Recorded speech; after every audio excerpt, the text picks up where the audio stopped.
आप सभी को आपके इस YouTube चैनल पर स्वागत है। कहानी पढ़ते पढ़ते हिंदी सीखे। राजकुमार सिद्धार्थ बहुत सौम्य स्वभाव के और दूसरों का ध्यान रखने वाले थे। सौम्य का क्या अर्थ होता है? शांत स्वभाव के, और दूसरों का बहुत अच्छे से ध्यान रखते थे, ख्याल रखते थे।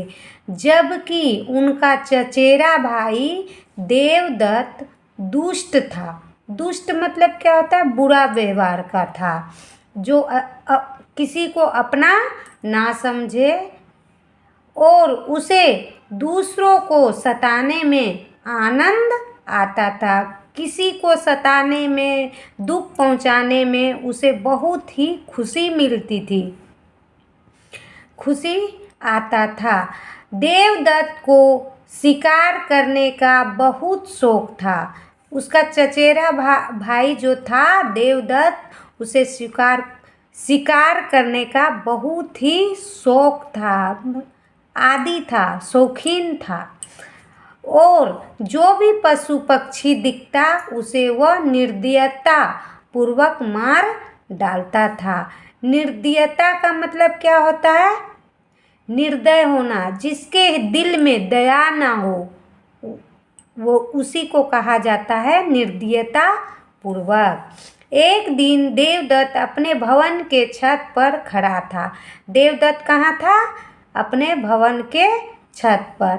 उसे श्वेत कबूतरों का एक जोड़ा आकाश में उड़ता दिखाई दिया। ये श्वेत जो है ना, ये श्वेत किसका है? तत्सम तद्भव। जो तत्सम तद्भव उत्पत्ति के आधार पर 4 भेद होते हैं शब्दों का वर्गीकरण, उसमें से ये तत्सम शब्द है। क्या है ये? तत्सम शब्द है। एक जोड़ा आकाश में उड़ता दिखाई दिया। उसने तुरंत अपने धनुष पर बाण चढ़ाया। बाण मतलब क्या होता है? वो जो धनुष मारने का जो तीर होता है, वह तीर चढ़ाया और एक कबूतर पर निशाना साधकर छोड़ दिया।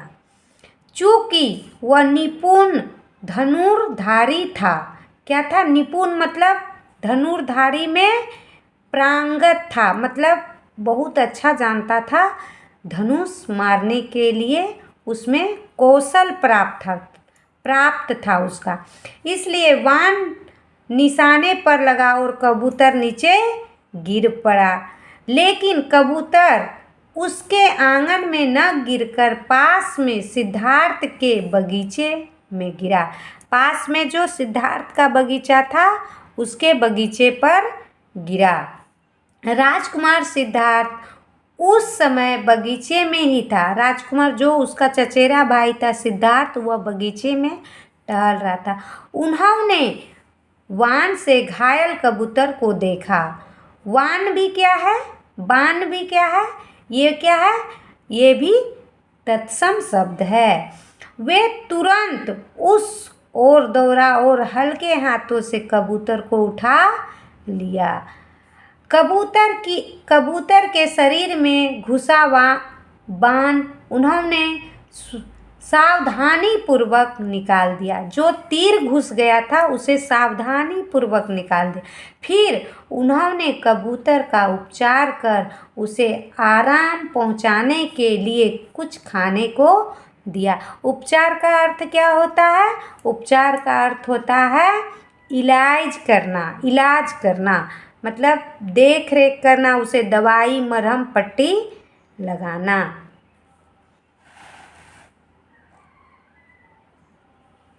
जब सिद्धार्थ कबूतर की सेवा शुश्रूषा कर रहे थे, मतलब शुरुआत कर रहे थे सेवा करने की, तभी देवदत्त अपने शिकार को खोजता हुआ आ पहुंचा।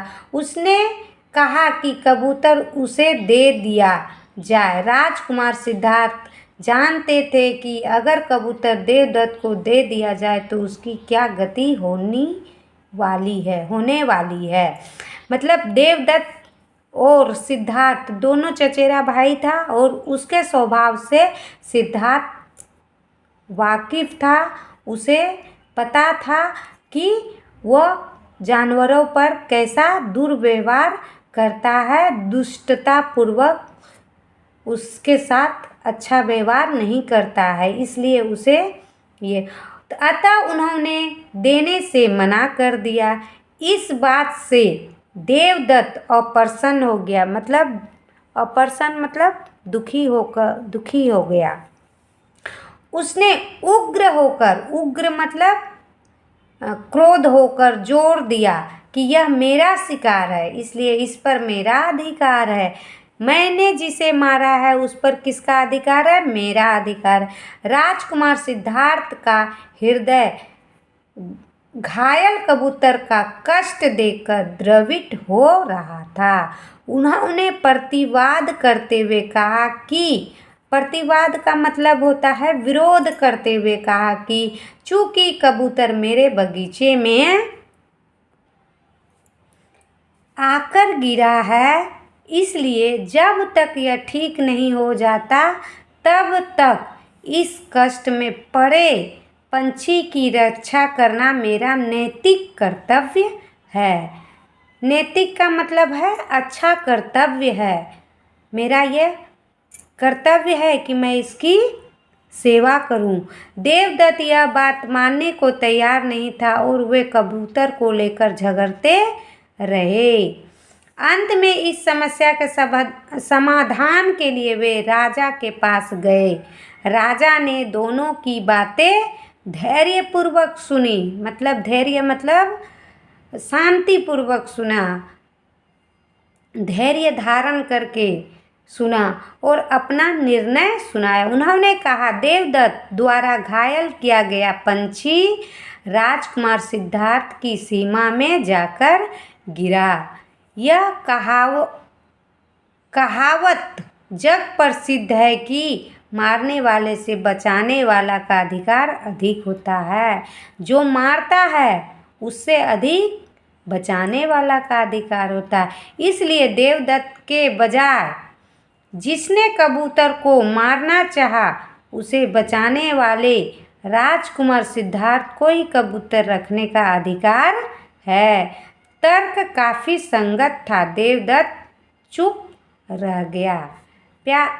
आप सभी को ये कहानी किस तरह लगा और पढ़ करके क्या सीखे? देखिए जो भी पढ़ते हैं उसे ध्यानपूर्वक सुनना है और ध्यानपूर्वक जानना है। उसके बाद आप हिंदी सीख जाएंगे। ध्यान से पढ़ने के बाद हमेशा आधा घंटा 10 मिनट आप दीजिए इस चैनल को। आप हिंदी अवश्य सीख जाएंगे जो हिंदी नहीं सीखे हैं।